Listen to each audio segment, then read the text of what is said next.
inicio ya.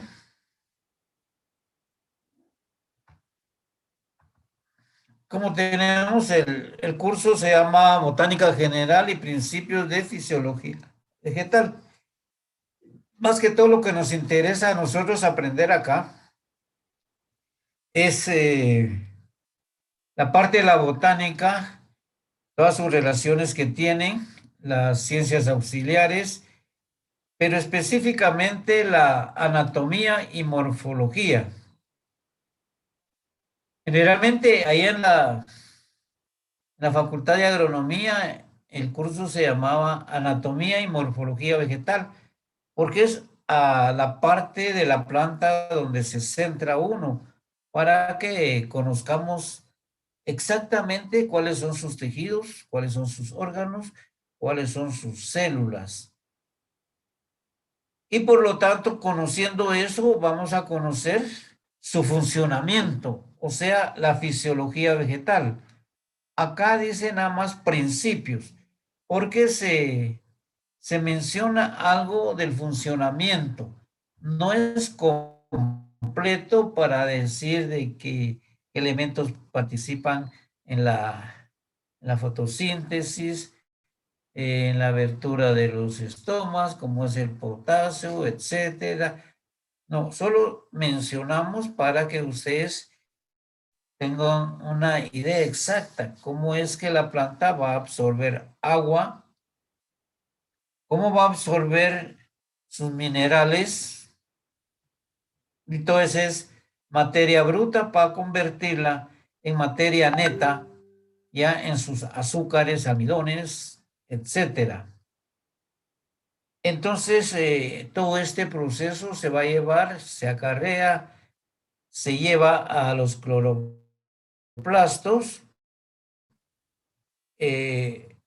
a través de la fotosíntesis se realiza la elaboración de los nutrientes. Por eso se le llama que es un organismo autótrofo. También puede absorber y expulsar agua a través de los estomas. Lo mismo se hace en las raíces. En las raíces no piensen que únicamente es absorber, no. También puede expulsar a través de la raíz. Todo eso se ha comprobado porque cuando se aplican algunos pesticidas, entonces en la rizósfera, o sea, la rizósfera es el área que circunda a la raíz. Entonces vemos nosotros que en esa rizósfera, si hay microorganismos fitopatógenos, se mueren por todo lo que expulsa la raíz ahí. ¿Va? Y en la parte aérea, a través de los estomas, hay expulsión de agua en forma de vapor. Cuando nosotros decimos la transpiración. Pero me gustaría que conocieran los términos para que vayamos entrando de lleno. González Vázquez Fernando Daniel. Mire, dígame usted, yo le hablo ahorita de la transpiración a través de los estomas, pero cuando nosotros vemos alguna literatura y nos dice que habiendo un estrés por la evapotranspiración, ¿qué nos están indicando ahí a nosotros?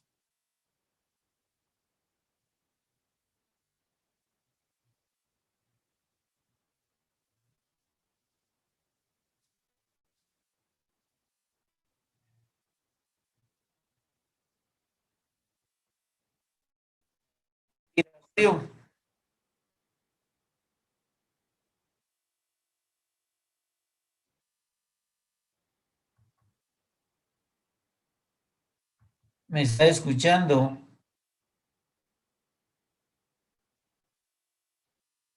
¿Hay alguien? Sí. ¿Qué entiende usted por el término evapotranspiración?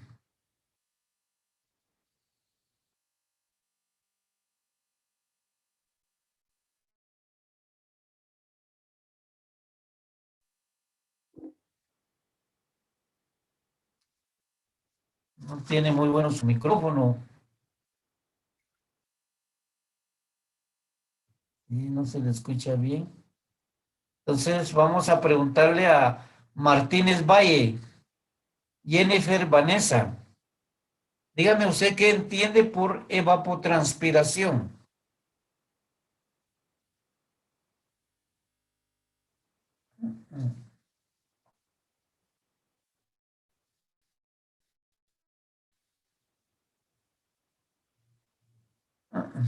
Alejandra Girón, ¿qué entiende por evapotranspiración? Es la que se evapora por en los tejidos internos de las hojas, ¿no?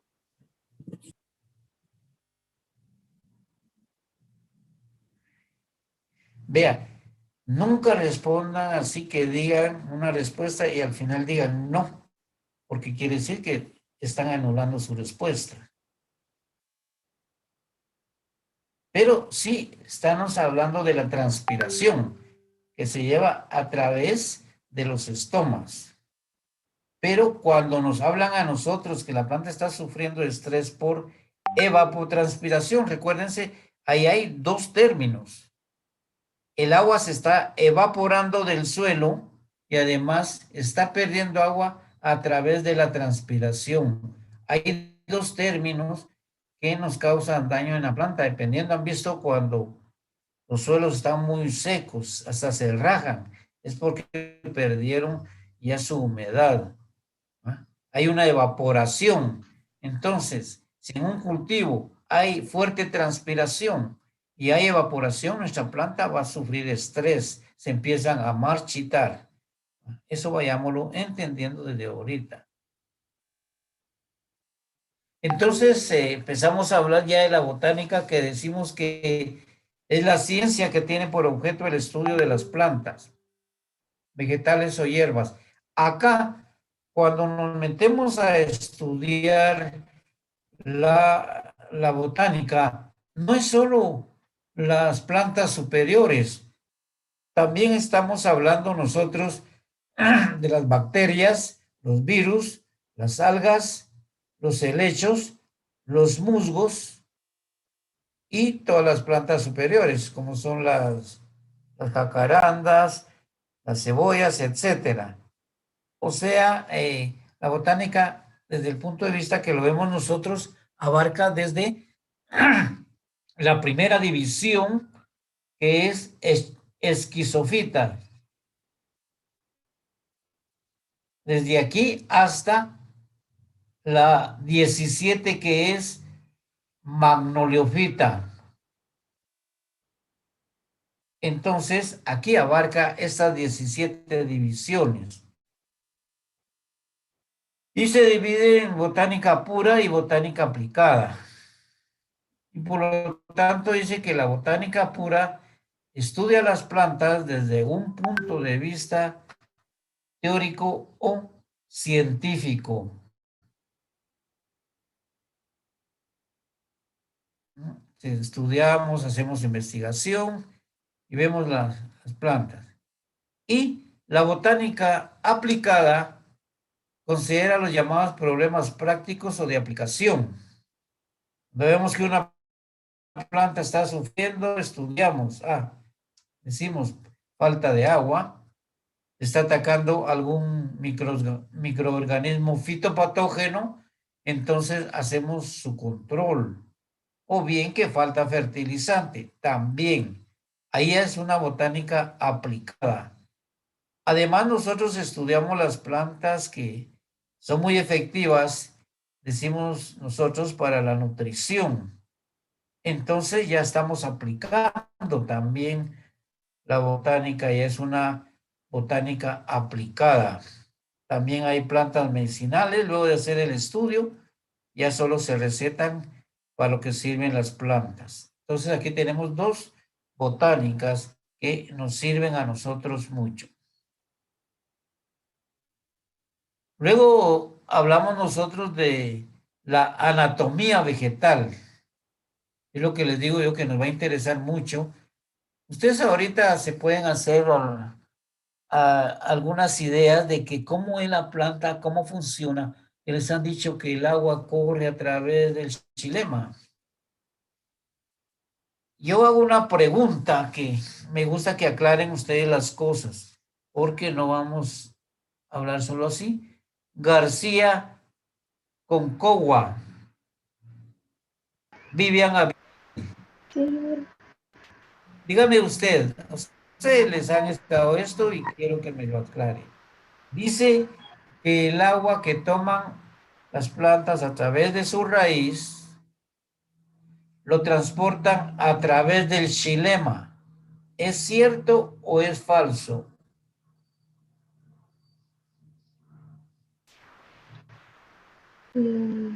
¿cierto?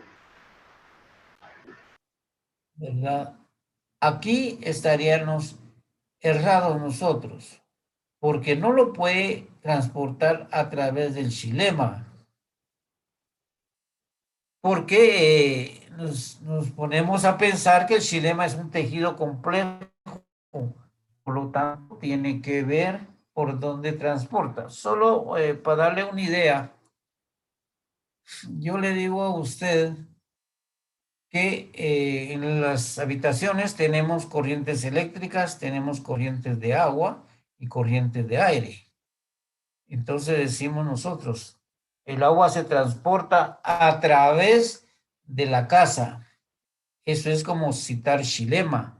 No, porque todo tiene su función. Por lo tanto, decimos nosotros que el agua se transporta a través de los elementos de los vasos, ¿verdad? No se va a transportar por el xilema, porque el xilema tiene parénquima y tiene esclerénquima. Entonces se va a transportar a través de los vasos. Esas son una de las cuestiones que presenta la literatura a veces y lo confunde uno. Bueno, ahora pasamos a la morfología vegetal, que estudia la estructura externa, o sea, los órganos que conforman el organismo llamado planta. Su cuerpo está conformado por raíz, tallos, hojas, flores, frutos, plantas. Estos son los conocidos como órganos. Luego la fisiología vegetal, que tiene por objeto el estudio de las funciones de las plantas, considerando células, tejidos y órganos. Entonces, la planta a través de que transpira, a través de que absorbe, a través de qué tejidos circula el agua y la materia neta.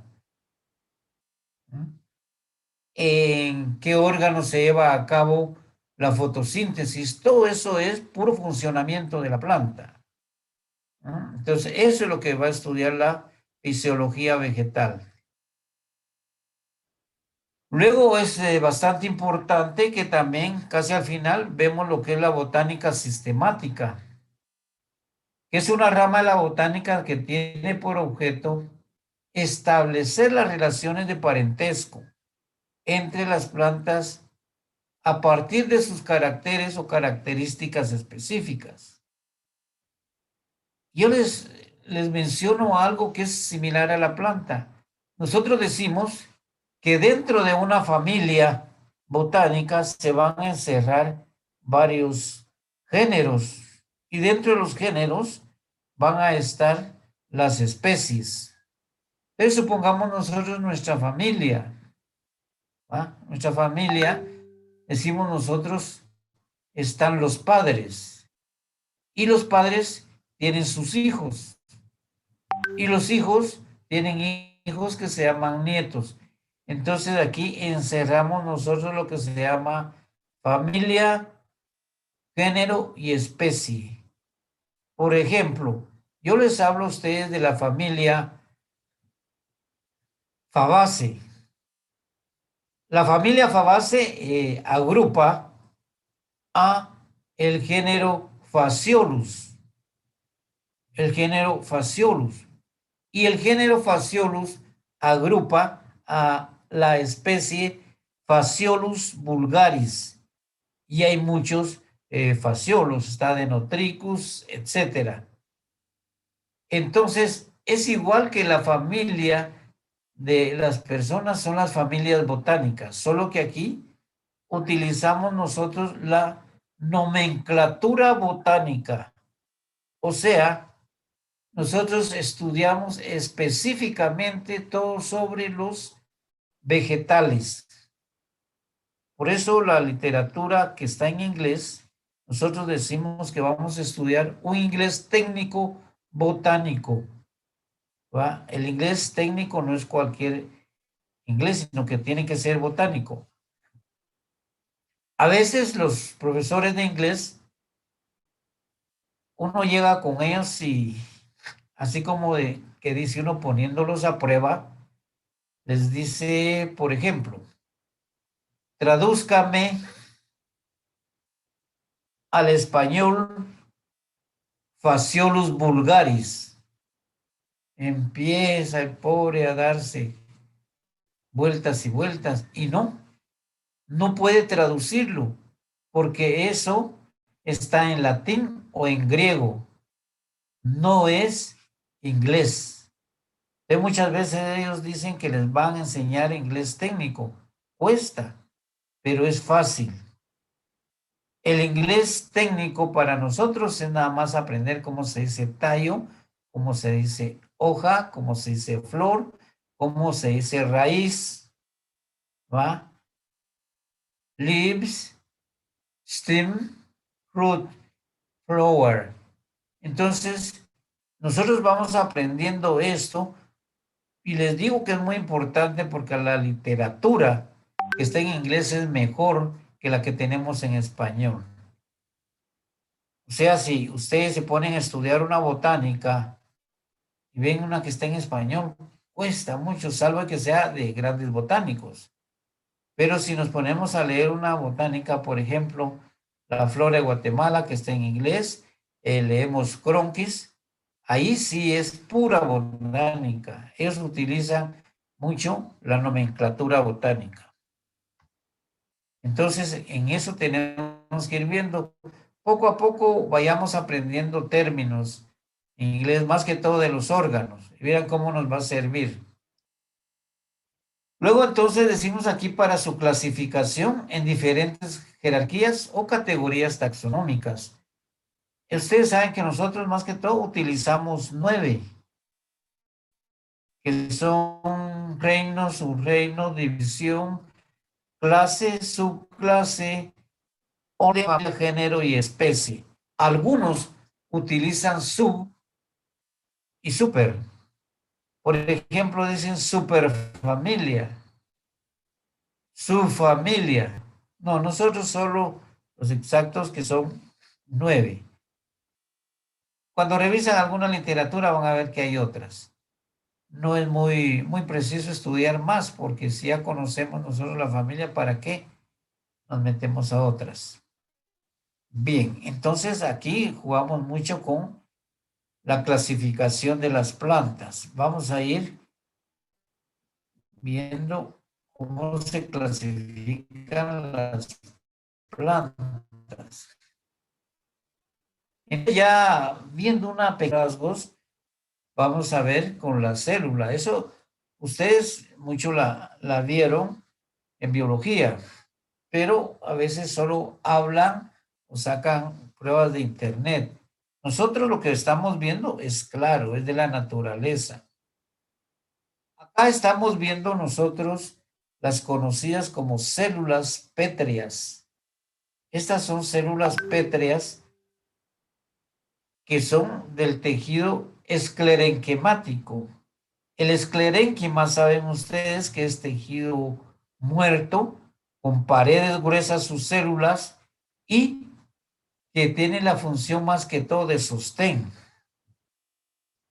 En este caso de las esclereidas, vamos a ver nosotros que tienen la función de sostén y las encontramos. Estas son tomadas del exocarpo, o sea, la cáscara del aguacate. El exocarpo tiene eso, ustedes se dan cuenta que es bien duro. Lo mismo encontramos de estas en las pepitas de durazno, pero nosotros a esto le llamamos endocarpo, que es lo que truena. Asimismo, en la pera, se dan cuenta que cuando uno come pera quedan unas como piedrecitas. Estas son las células que están ahí, las células pétreas de tejido esclerenquimático, o sea, el esclerénquima. Y por lo tanto aquí vemos, hay tejido de parénquima y el esclerénquima está acá. Entonces, no todas son células vivas las que tienen los organismos vegetales, también hay células muertas, pero que tienen una función. Entonces, ya hablando de la célula vegetal, dice que a partir del botánico Carlos Mirbeer, era un botánico francés, se considera como la unidad orgánica fundamental de todo ser vivo. Y es bien claro, porque es la unidad. Por eso existen microorganismos unicelulares. Por ejemplo, las bacterias son organismos unicelulares. Por ser tan pequeños se les llama microorganismos. Luego los organismos pluricelulares, ya después de los unicelulares empezamos a ver nosotros algas. Algas pueden haber unicelulares y pluricelulares. Y por último tenemos ya los árboles, las hierbas, todo eso que son pluricelulares. Entonces, ya conociendo nosotros que existen desde unicelulares hasta pluricelulares, sabemos nosotros que existe una multiplicación o división celular que nos va a producir la multiplicación sexual y la multiplicación asexual. Cuando hablamos nosotros de una reproducción o multiplicación sexual, la meiosis es una división reduccional porque de 2N pasa a N. Entonces se fusionan las células sexuales, como es, por ejemplo, la célula espermática y la célula llamada óvulo. Estos entran primeramente y cada uno es N. Pero luego cuando se reproduce, se fusiona, forma lo que conocemos nosotros como el cigoto. El cigoto es el primer paso de cualquier organismo. Ya este ya es 2N, o sea, diploide. Entonces aquí es donde nosotros conocemos que tanto las plantas como los animales y los humanos tienen células somáticas. O sea, las somáticas, soma quiere decir cuerpo. Las células somáticas son diploides, o sea, 2N. Y las células espermáticas son las células sexuales que son N. Todos eso lo tienen todos los organismos vivos cuando se reproducen sexualmente.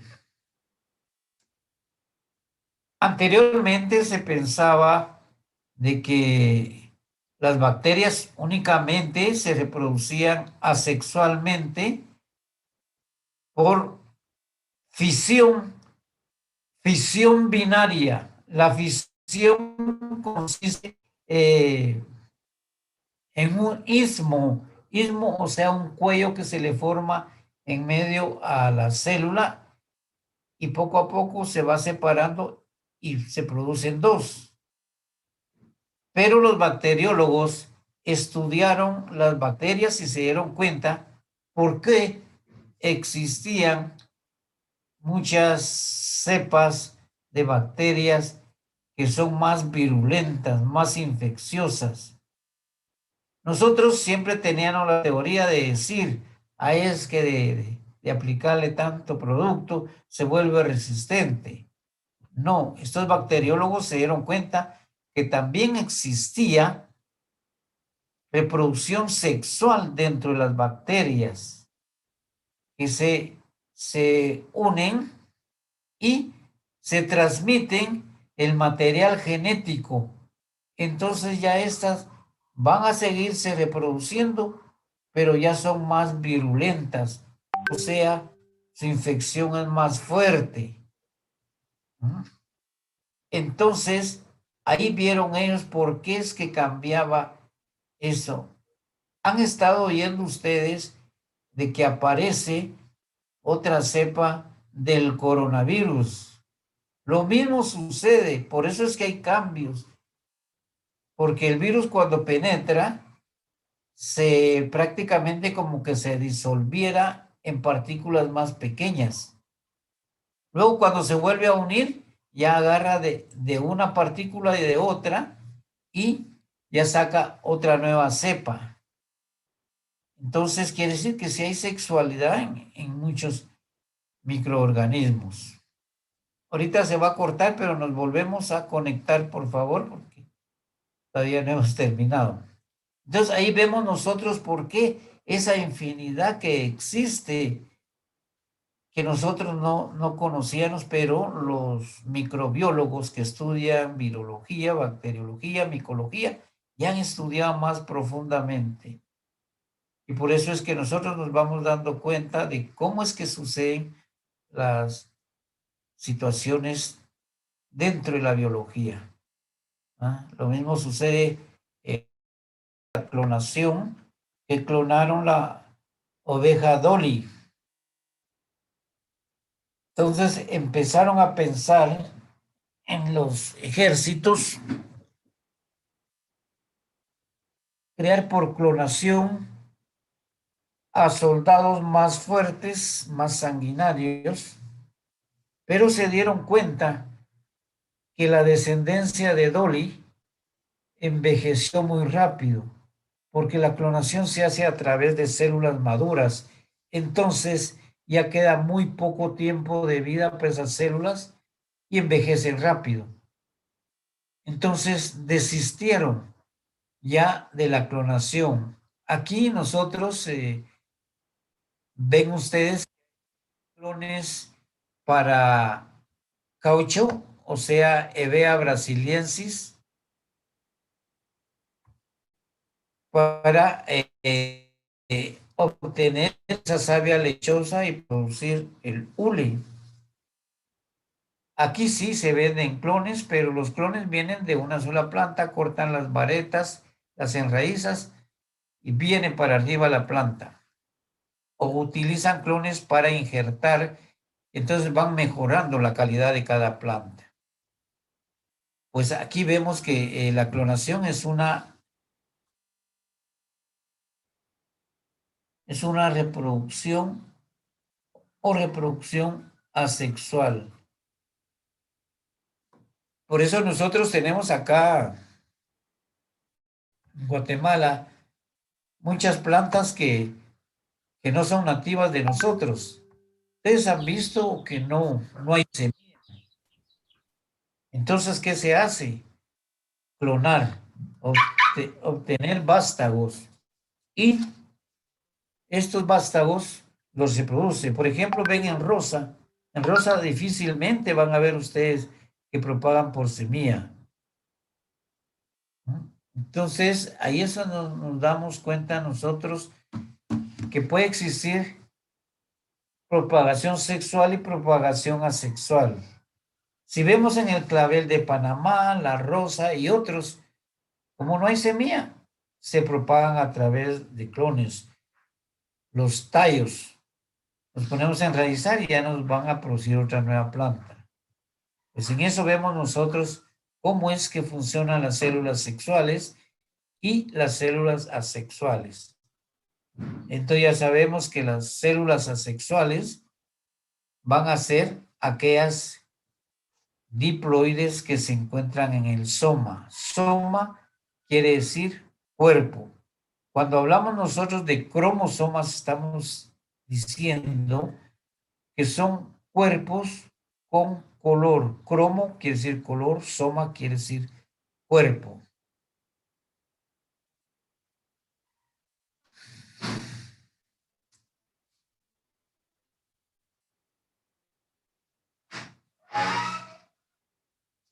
Entonces vemos nosotros, ya lo han visto ustedes y nos hablan de todo el contenido que tiene una célula. Principalmente aquí hablamos nosotros de la célula vegetal. Tiene núcleo, tiene nucleolo. Nucleolos puede tener más de un nucleolo cada célula. Tiene las mitocondrias, los cloroplastos, los cromoplastos. Los cloroplastos, ustedes saben que son donde se va a encontrar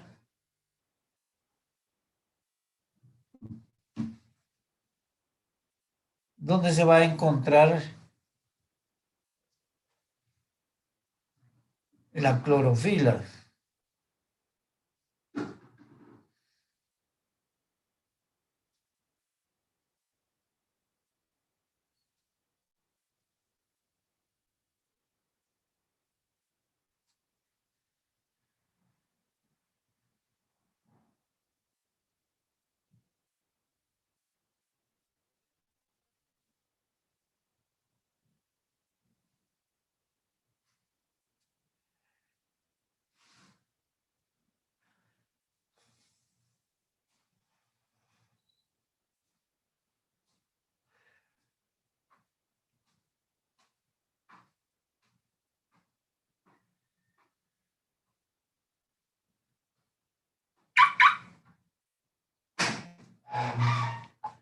Bien, entonces los cromoplastos son los que le dan color a las plantas, principalmente a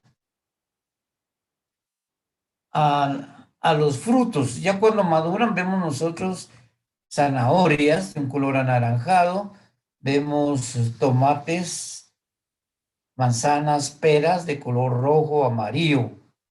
Entonces eso nos da color a las plantas. Son los cromoplastos, o sea, plastidios de color. El aparato de Golgi, que son de transporte, el retículo, lo mismo de transporte, pero vamos a ver retículo endoplásmico rugoso y liso. El rugoso va a tener los ribosomas que fabrican proteína y también llevan ADN. Ahora los leucoplastos. Leuco significa transparente, o sea, son plastidios transparentes. Los leucoplastos generalmente son los almidones, gránulos de almidón. Luego tenemos una membrana celular que es la que circunda la célula para que no vayan a salir sus corpúsculos ni su citoplasma. Y luego la pared celular que es más gruesa. Generalmente en planta leñosa la pared celular es más gruesa y se va perdiendo todo lo interno. Luego tenemos acá los plasmodesmos. Aquí quiero aclararles porque a veces se les ha explicado o en internet está equívoco esa respuesta. Le pregunto a Larios Cifuentes, Alexis.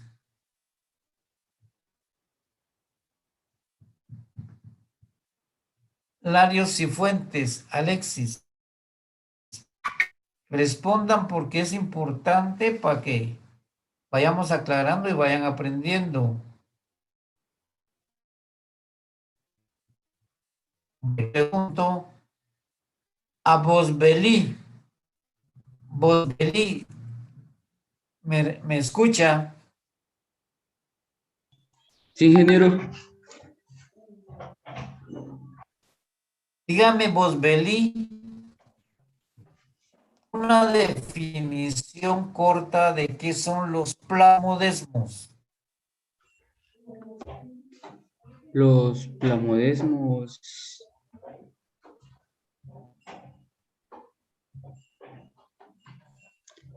son,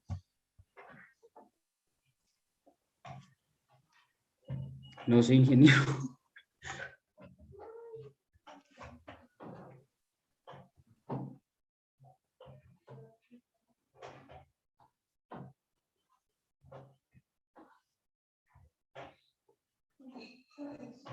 Son como que las partes que conforman el, el citoplasma, ¿no?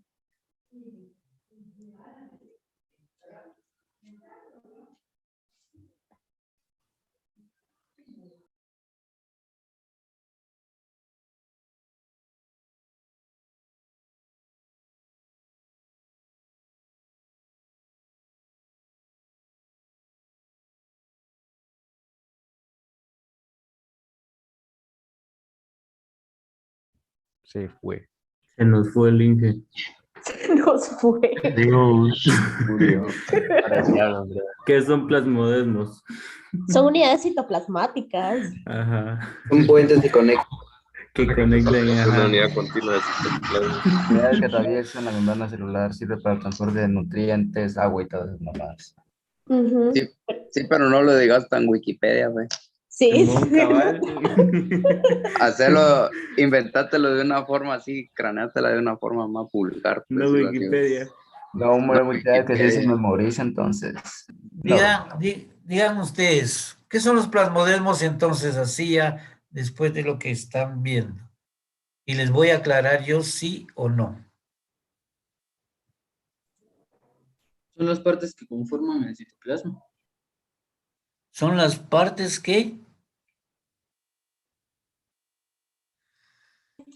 Que conforman el citoplasma. que conforman el citoplasma. No, porque el citoplasma está todo dentro de una célula. Ingeniero, ¿puedo opinar? Exacto, diga. Yo creo que son como pequeños tubos que conectan un citoplasma de una célula a otro citoplasma, y esos siempre van a estar abiertos para cuando la célula necesita intercambiar nutrientes o algo así, entonces ahí pueden transportarse. Fíjese que me está diciendo dos cosas confusas. Si yo le preguntara a usted cuál es su medio de transporte, suponga que tiene vehículo. Usted me dijera usted el vehículo y el chofer. No es así. Fíjense que acá, eso es lo que yo digo que está muy confuso, tanto en internet como en algunos libros. Porque si ustedes acá dividen entre el prefijo y el sufijo, se van a dar cuenta que hay dos términos. Cuando ustedes me dicen que son los conductos donde pasa el citoplasma,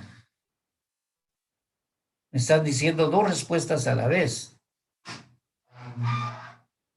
Pero, por eso dice dice plasma y desmos. Desmos quiere decir filamento de plasma. O sea, que son los filamentos de citoplasma que pasan a través de los conductos. Los conductos. Para hacernos una idea exacta. Supónganse que ustedes tienen unos 10 toneles y a la mitad de cada tonel ponen tubería entre conexión de todos los toneles. Entonces, el plasmodesmo no son los tubos que están conectando, sino que va a ser el filamento, o sea, como decimos nosotros, el chorrito de agua que pasa de uno a otro. Por eso estos plasmodesmos van a estar en contacto con todas las células y es lo que le da vida a la planta. ¿Ah? Ya definieron exactamente que es el filamento de protoplasma que pasa a través de esos canalículos que tiene la célula. La célula tiene sus canalículos y a través de ellos va a pasar el citoplasma. Eso es como se debe de pensar, lo que estamos viendo acá, porque esa es la definición correcta. Muchos dicen son los tubos que no sé qué. No, si estuvieran solo los tubos y las células ya estuvieran muertas, ya no hay plasmodesmo, solo canalículos o tubos. ¿Qué es lo que mantiene viva una planta? Las conexiones que hay de todo el citoplasma. Es muy a veces confuso. Es decir, tenemos que entender bien que estamos hablando nosotros de eso. Ingeniero, una pregunta, ¿qué son los filamentos? Los filamentos, cuando habla uno de filamento, estamos hablando de hilos. ¿No? Un filamento es un hilo, o sea, muy delgadito. ¿Qué pasa? ¿Ah?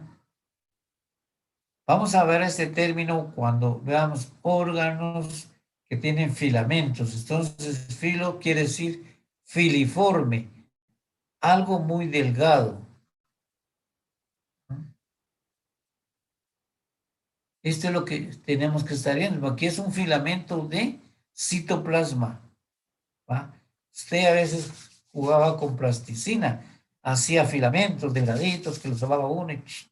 ¿Va? Hilos también son filamentos.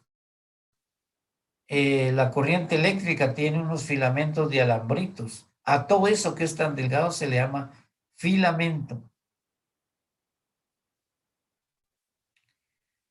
Bien, entonces vamos nosotros ya acá.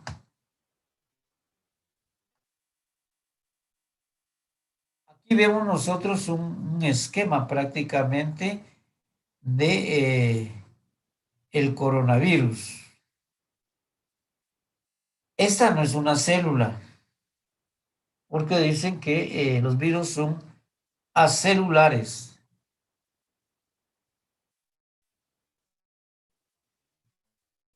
Entonces,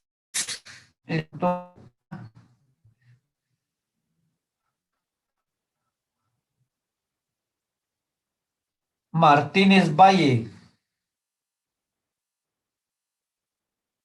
Sí, dígame. Mire, Jennifer, todos los virus van a tener una capa cobertora, como que fuera la pared celular.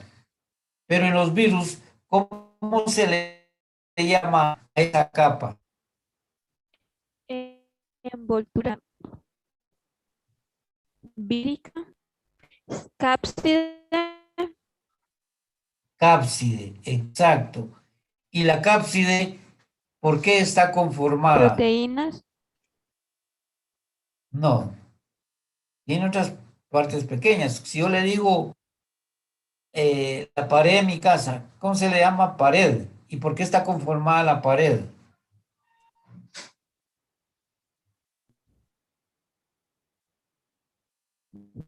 ¿Cómo se llaman a las unidades que conforman la cápside?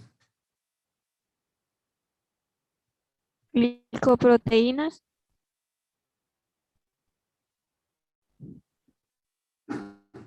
No. Lípidos, proteínas, pero yo quiero que me diga usted cuáles son esas unidades que conforman la cápside.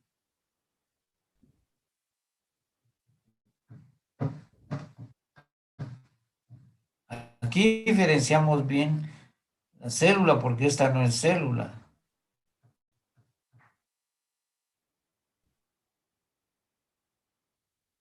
Alguien que sepa cómo le llamamos a estas partes. Ya viste en un microscopio electrónico, porque aquí este es un esquema. Son Pero ya viste capsómeros, en ¿no? microscopio electrónico, Capsómeros. exacto, los capsómeros. Exacto, son los capsómeros los que conforman. Y todos estos ya van a estar conformados por proteínas. Acá nosotros vemos que este es facilero. ¿Cómo le llamamos a cada una de estas estructuras que le sirven al virus para adherirse a la pared celular? Y la pared celular de los humanos tiene que tener un receptor para que los reciba y puedan penetrar hacia el interior de la célula. ¿Cómo se le llaman a estos?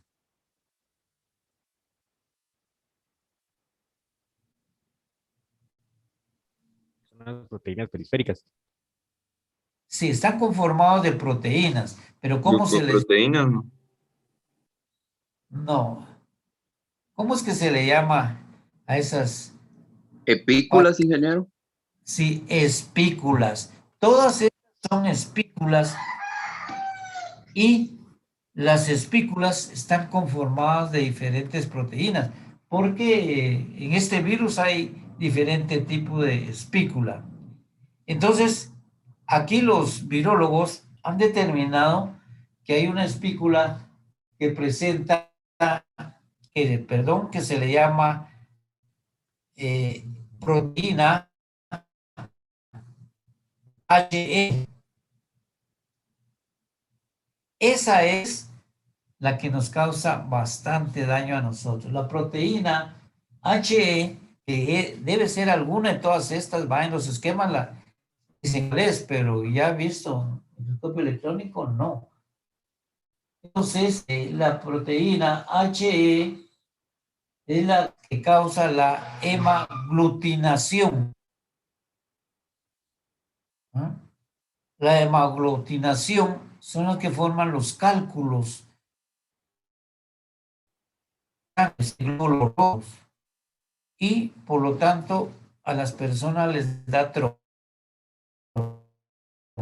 trombosis, les dan infarto porque se forman unas pelotas de sangre coagulada que dice uno. Eso es lo que pasa en eso, es el agrupamiento de los glóbulos rojos. Entonces, ahí se está coagulando la sangre y nos tapa nuestras arterias y vamos para allá. Ese es uno de los problemas que tiene este virus. Entonces, por lo tanto, internamente vamos a tener nosotros el genoma. El genoma es todo el material genético que va a presentar el virus.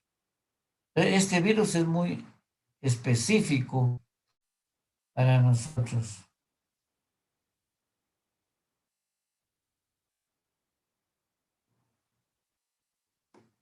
Bien, entonces le pregunto, ya conocimos entonces específicamente todo, ¿va? Que las capas, o sea, la capside va a tener ya sea lípidos o proteínas, o bien como llaman, ellos dicen que tiene lipoproteínas, sean proteínas con alguna sustancia grasosa. Bien, entonces López Víctor Aldair, Sí, ingeniero. dígame usted así traducida al español, porque muchos hablamos de COVID. ¿Qué significa para usted así ya traducido al español COVID?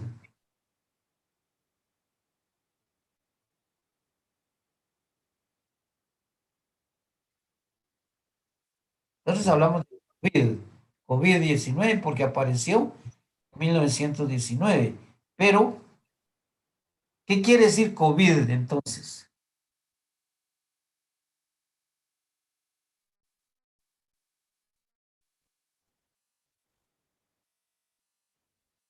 Le voy a ayudar en algo. COVID es una palabra escrita en inglés. Entonces, ¿qué quiere decir al español?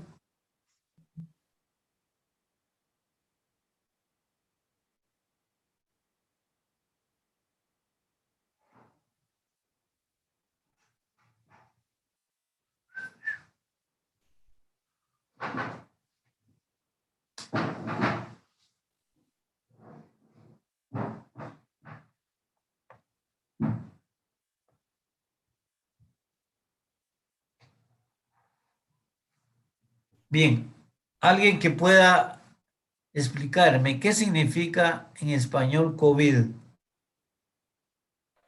¿Coronavirus?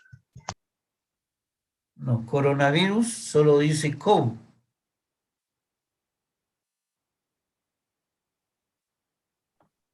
Virus de corona, entonces. Corona. No, porque dice coronavirus, COVID, pero ahí dice COVID. Se llama virus de corona porque tiene vista así, ven como que fuera una coronita. Por eso le llamaron coronavirus. Pero COVID, ¿qué quiere decir? Ustedes han estado viendo inglés, ¿va? Yo les digo, aquí es un inglés técnico, médico. ¿Qué quiere decir COVID entonces? Solo es la palabra de la que tienen que definir ustedes. Disease. Disease. Disease quiere decir enfermedad. Entonces decimos que es la enfermedad del coronavirus.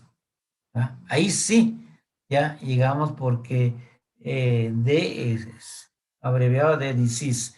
Disease quiere decir enfermedad. Eso lo ven ustedes mucho en libros de fitopatología. Esa palabra les va a estar apareciendo a cada momento y a veces uno no sabe qué están diciendo, pero nos vamos a ir aprendiendo de todo un poco que es aplicado acá. Ustedes van a ver libros que dicen plant disease. Entonces les están diciendo enfermedades de las plantas. Y si ustedes no entendieron el inglés técnico, dicen para qué se le digo, ¿sabe qué quiere decir eso? Pero sí van aprendiendo y les encargo, vayan aprendiendo un poco el inglés técnico, les ayuda bastante. Bien, entonces ya ahorita ya nos vamos a ir metiendo los tejidos vegetales. Veamos nosotros acá y decimos que un tejido siempre, si tienen dudas, las van preguntando, porque si se dan cuenta, estamos aclarando muchos términos que tal vez los habían visto o los leen ustedes en internet, Wikipedia, y a veces se los confunden. Yo les digo porque uno para leer eso está bien. ¿Cómo le ayuda? Es una gran ayuda, pero hay que saber antes, para que no lo confundan a uno. Vemos aquí entre los tejidos vegetales, decimos que un tejido es el conjunto de células diferenciadas.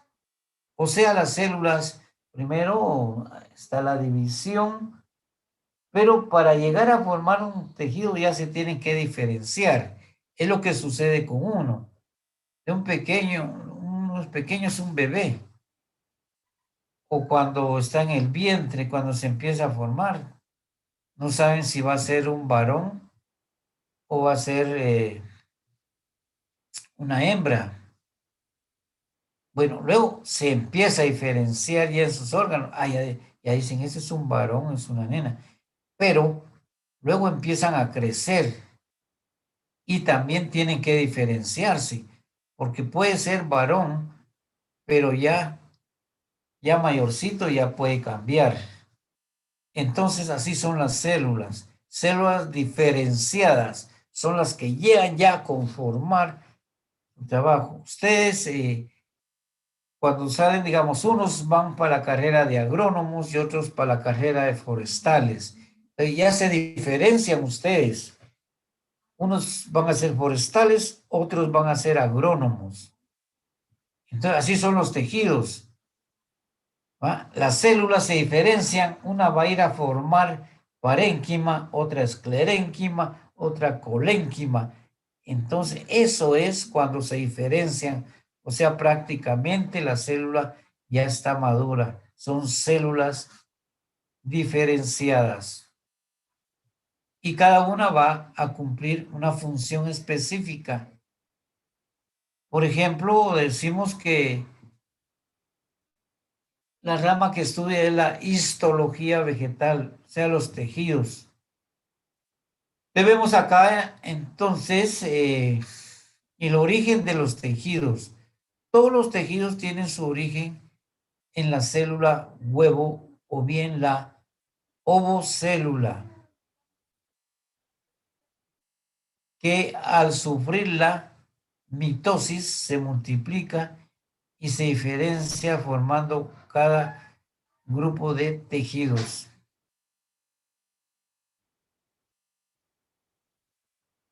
Le pregunto a Martínez Alonso.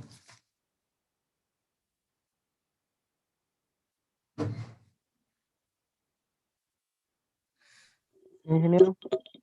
Martínez Alonso, ¿usted sabe qué es un rudimento seminal?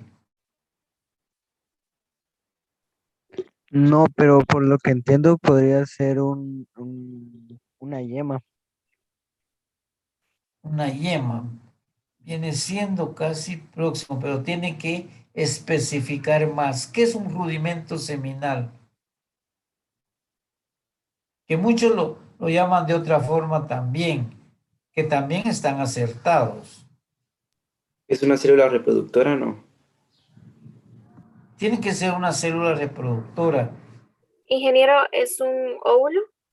Exacto. Fíjese que usted me está diciendo que es óvulo. Pero ahí es donde le digo yo que también hay una confusión. Porque ya el óvulo ya prácticamente ya está formado.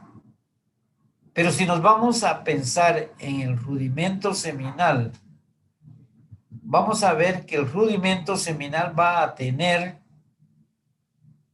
3, 5, 8 células o núcleos. ¿Sabe cuáles son las 8 células o núcleos que tiene un rudimento seminal?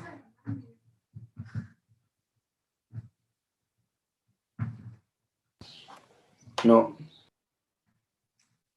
¿Verdad? Aquí es donde les digo yo que ahí sí es el inicio. Veamos nosotros entonces un rudimento seminal, por eso que yo no lo puedo relacionar directamente con óvulo, aunque muchos le llaman óvulo. Pero en botánica nosotros vemos ya específico que es un rudimento seminal. El rudimento seminal tiene 3 células antípodas, 2 células polares, 2 células sinérgidas y la ovocélula. O sea, ¿hasta dónde se encuentra la ovocélula? ¿Ah? Porque cuando vemos esto, y prácticamente está donde conoceríamos como óvulo, pero antes de ser óvulo es un rudimento seminal. Eso se alcanza a ver muy bien en el microscopio. Nosotros podemos verlo específicamente. Ahora le pregunto a Martínez Santos. Sí, ingeniero. Martínez Santos, dígame usted, el grano de polen va a producir un tubo polínico donde hay una célula vegetativa y una célula generatriz. La célula vegetativa le va a dar crecimiento al tubo polínico. La célula generatriz se va a dividir en dos núcleos espermáticos. Mi pregunta es, ¿los núcleos espermáticos con quién se fusionan en el rudimento seminal? Uno se fusiona con los dos núcleos polares y el otro con la ovocélula, ¿no? No, pero es que si usted me dijo, supóngase me hubiera respondido así escrito y al final me dice no, quiere decir que me está diciendo que no es así. Nunca usen ese término. La mayoría tenemos la costumbre de preguntar, no será tal cosa, pero estamos negando. ¿Va? O afirmamos o negamos. Pero quitemos ese no ya. Ya lo dijo exacto, ¿va? Que uno se fusiona con la ovocélula y otro con los núcleos polares. Exacto. Así es como se debe ser. Luego al fusionarse, ellos llegan siendo N y luego son 2N. El que se fusiona con la ovocélula nos va a dar origen al embrión y el que se fusiona con los núcleos polares nos va a dar origen al endosperma. Es decir, tenemos ya bastante claro lo que estamos estudiando y estamos viendo. Entonces, aquí nos dice claro que tiene su origen en la célula huevo u ovocélula. Pero aquí cuando nos dicen célula huevo, ovocélula, muchos piensan que se están refiriendo solo al óvulo. Ingeniero, disculpa que le interrumpa. ¿Sí? Hay un compañero que quiere ingresar. Compañeros, hay 3 ahí que están afuerita ya. Ya ingresaron. Bien. Entonces, si se dan cuenta, cuando nos dicen estos términos, nosotros dicen la ovocélula, pero en sí nos están hablando de un rudimento seminal, porque la ovocélula ya la vimos nosotros. Y ovo quiere decir huevo, entonces por eso decimos nosotros que es el óvulo, pero no ya desglosando. Y les voy a decir que eso sí lo alcanzamos a ver nosotros en el microscopio compuesto que utilizamos. Bien. Entonces, ahora le pregunto a Gutiérrez Mejía.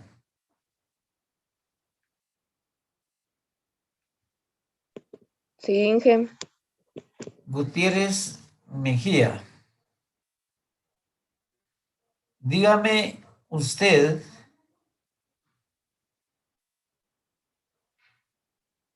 ¿cuáles son los tejidos complejos?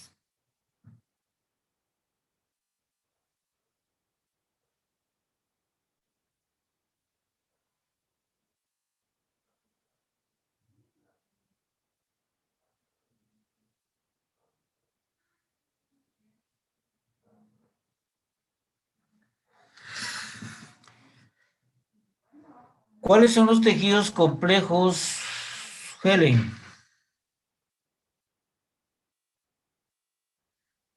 Nosotros muchas veces nos tardamos en la respuesta porque nos ponemos a ver en Wikipedia, ¿va? Pero recuerden que todo eso ya lo tenemos que responder, porque acá en línea pueden responder los exámenes. En las clases presenciales les va a costar, si no, tienen frescos sus presaberes. Ahorita mismo no me recuerdo, Inge.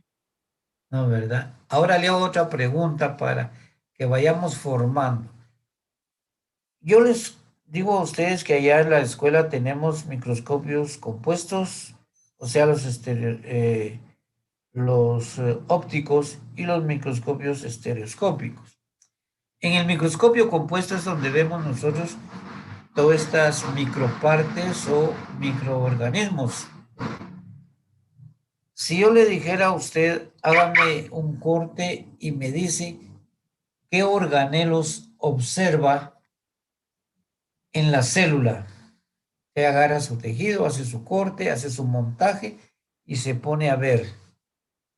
Porque así es el ejercicio que se hace. Haga su corte, esquematice la célula y nombra sus partes. ¿Qué organelos esperaría usted ver?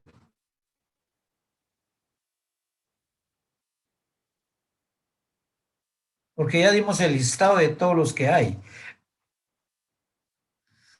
Son los organelos o corpúsculos que tiene una célula.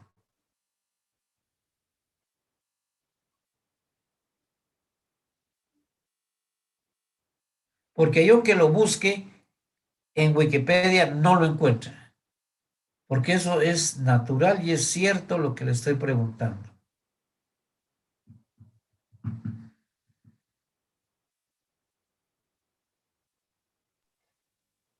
Tal vez podría encontrar cloroplastos.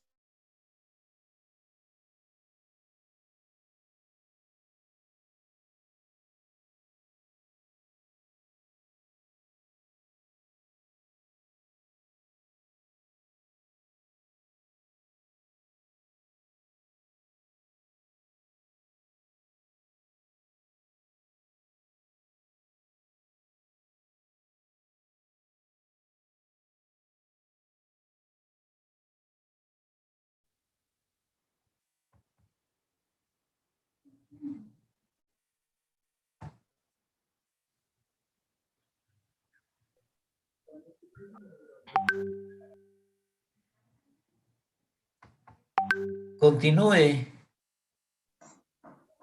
Ok. Había dicho mitocondrias, cloroplastos.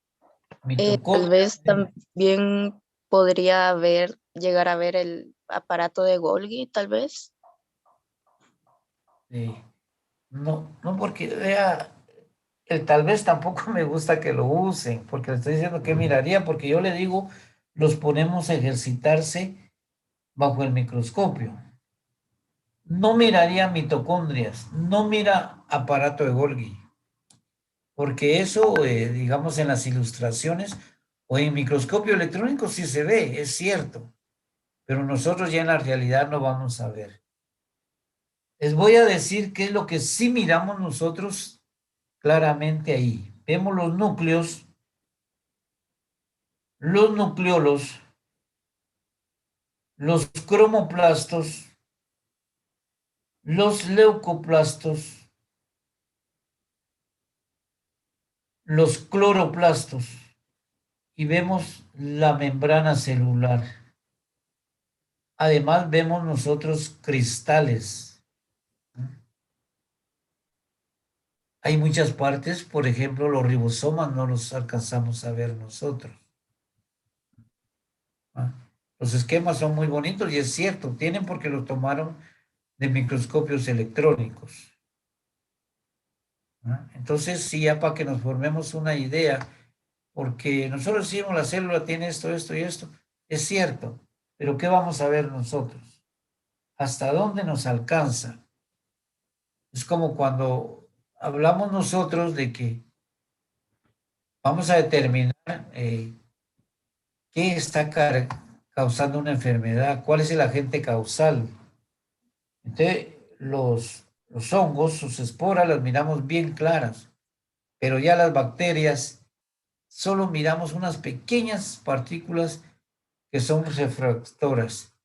Entonces sí sabemos que hay bacterias, pero no podemos definir sus flagelos, sus cilios, mucho menos sus corpúsculos de la célula bacteriana. Ahí es donde nosotros vamos a ir aprendiendo ya la verdad de las cosas. Bueno, jóvenes, entonces, si tienen alguna pregunta para ir respondiéndola, o de lo contrario, pasan a descansar ya, a tomar sus alimentos mientras entran a otro curso. ¿Va? Entonces, si ya no tienen ninguna pregunta, primero Dios, nos vemos en la próxima clase, que es ustedes, mañana tenemos también.